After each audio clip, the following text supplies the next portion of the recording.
আমার কনিষ্ঠ কন্যা ফাতেমা নবী কোথাও যদি যাইতেন সর্বশেষ ফাতেমার থেকে বিদায় নিয়ে যাইতেন। আবার দাওয়াতের কাজ শেষ করে যখন রহমতের নবী বাসায় ঢুকতেন সবার আগে ফাতেমার ঘর দিয়া তারপরে নবী বাসায় যেতেন। একদিন নবী আসছে, তার নাতি হাসান হুসাইনের খবর নেই, ফাতেমার খবর। আজ নবী ঘরের দরজায় সালাম দিছে, আসসালামু আলাইকুম ইয়া আহলাল বাইত। ঘরের থেকে কোনো আওয়াজ নাই, নীরব নিস্তব্ধ। ও পর্দার আড়ালের মা বোনেরা ভালো করে শুনেন, রহমতের নবী ফাতেমার বাড়ির দরওয়াজায় দাঁড়িয়ে সালাম দিতেছেন, কোনো জবাব নাই।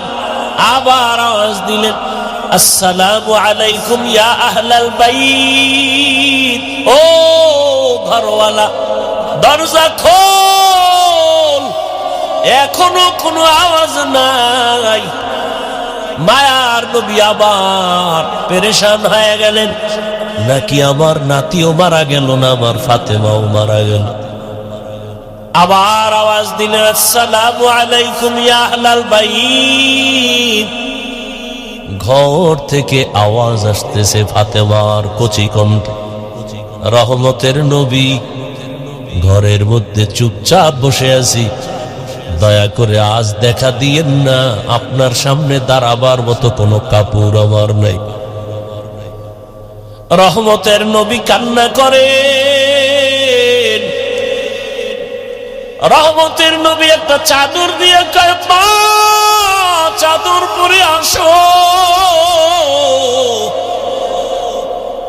দরজা খুলে দেখে সামনে মাটির উপরে ফ্লোরে নাতি হাসান একদিকে ঘুমায়, হোসাইন একদিকে ঘুমায়।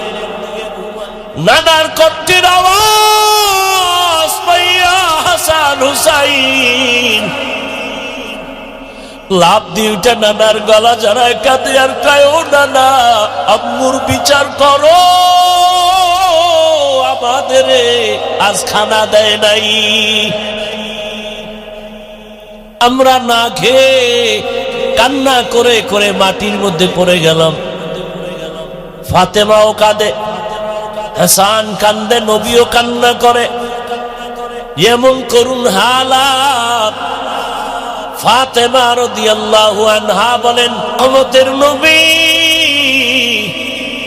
ঘরের চুলায় আগুন জ্বলে না, খানা নাই। আমার সন্তান আপনার নাতি হাসান হুসাইন কাঁদতেছে, কি দিব? পাতিলার মধ্যে পাত্রে পানি গরম করে সান্ত্বনা দিয়েছি, একটু অপেক্ষা কর, খানা রেডি হবে তারপরে খাবি। ওরা কান্না করতে করতে মাটির মধ্যে ঘুমিয়ে পড়েছে। রহমতের নবী কান্না করে, নবী খেজুর বের করে দিলে, নেও খেজুর, আমি খাই, তোমরাও খাও।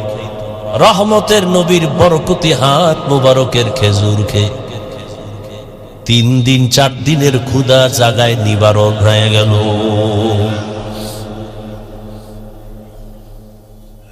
আল্লাহ তাআলা বলেন, রহমতের নবী আসছেন মক্কা নগরীতে। মক্কার মানুষগুলো এখনো তাদের ওই চরিত্রের কোনো ভালো দিক এখনো আসে নাই। নবীও কাউকে কালেমার কথা বলেন না, নামাজের কথা, রোজার কথা বলেন না। সর্বশেষ আল্লাহ তাআলা কোরআন দিলেন। 40 বছরের পরে রহমতের নবী কোরআন পেয়ে দাওয়াতের কাজ শুরু করেন, আর মানুষকে বলে, এক আল্লাহর ইবাদত করো, আল্লাহর কাছে মাথা নত করো, ইবাদত করো, মূর্তি পূজা ছেড়ে দাও। কিছুদিন পরে রহমতের নবী আবার বলে, রহমানের ইবাদত করো। মুশরিক বেঈমানেরা কয়, ও আব্দুল্লাহর সন্তান, এতদিন তুমি এক আল্লাহর কথা বলেছো, আজ আবার তুমি রহমানের কথা বলো। বলো তোমার আল্লাহ একজন নাকি 2 জন? নবী বলেন, একজন। তো বলো আবার আলাদা রহমানের কথা বললা, মানির রহমান, বলো রহমানকে। নবী বলেন, অপেক্ষা করো, জবাব দিব। দয়াময় আল্লাহ রহমান কে? এই কথার জবাবে আর রহমান সূরা নিয়ে কয় জিবরাইল যাও রহমতের নবীর কাছে এই আয়াতগুলো জানায় দাও, আমি রহমানকে পরিচয় দিয়া দাও। আর রহমান আল্লামাল কুরআন খালাকাল ইনসান আল্লামাহুল বায়ান। রহমান হলেন তিনি, কোরআন শিক্ষা দিলেন যিনি। রহমান হলেন তিনি, মানুষ সৃষ্টি করলেন যিনি। এখানে বুঝার ব্যাপার। আল্লাহ বলেন আমি রহমান, কেমন? আগে কোরআন শিখাইয়া তারপরে মানুষ বানাইলাম।